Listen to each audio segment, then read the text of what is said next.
Сәлем, менің есімім Жұлдыз, жасым 22-де 2001 жылғымын. Және сұлулық саласында жүргеніме, яғни кірпік саласында жүргеніме уже 6 жыл болды. Және өзімнің тәжірибем жайлы сіздермен бөлісетін боламын және сіздерге үйрететін боламын. Егер де менің каналыма тіркелетін болсаңыздар, өкінбейсіздер, себебі өте құнды ақпараттар болады. Және кірпік жайлы ғана емес, болашақта тағы да басқа өте күшті лайфхактар болатын болады. Сол үшін маған тіркеліп кетіңіздер және маған комментарийға не білгілеріңіз келеді жазсаңыздар болады. Және колокольчикті басуды, лайк басуды ұмытпаңыздар.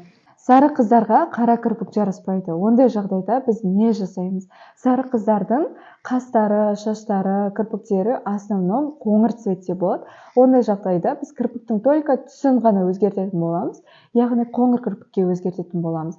Және мына видеода өздеріңіз көріп тұрғандай сары қыз, және бұл қызға мен 9-дан бастап 12-ге дейін длина таңдаған болатынмын. Себебі 13 длина таңдайтын болсам, оған өте ұзын болып кетеді және жараспай қалады. И эффектін натуральный эффект деп таңдадым. Толщинасы 0,1, объемы 3,4 және де изгибы цешка. Мен қолданатын материалдар осы. Мына 9, мына жерде 10, мына жерде 11, мына жерде сыртында 10 болғанмен ішінде 12, потому что палеткамды сындырып алдым, сол үшін новый палеткаға ауыстырған болатым. Кірпіктер өте жұмсақ. Бұл жерде С изгиб, көріп тұрғандай 0,1 барлығында, және де бізге пинцет қажет. Бұлар менің қолданатын материалдарым.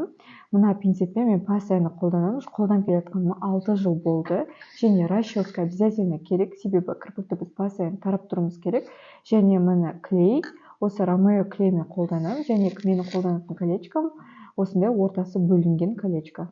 Бұл жерде мен кірпіктің үстіне қоямын, себебі адамның кірпігі біз қойған кірпікті көтеру керек, потому что оның астынан қойсақ ол отслойка болады, жанынан қойсақ ол склейка болады. Сол үшін кірпікті үстінен қойған ол өте дұрыс, и мен каждый раз солай жасаймын. И сіздерге де совет беремін.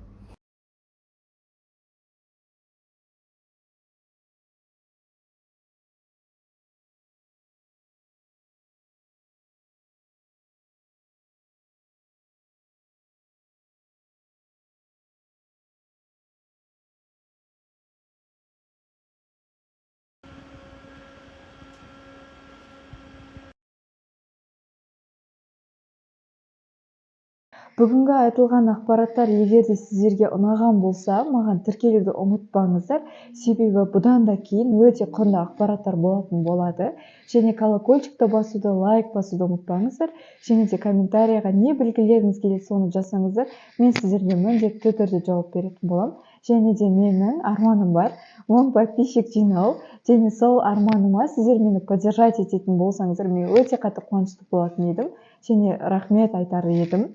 Подписаться етуді ұмытпаңыздар. Всем пока!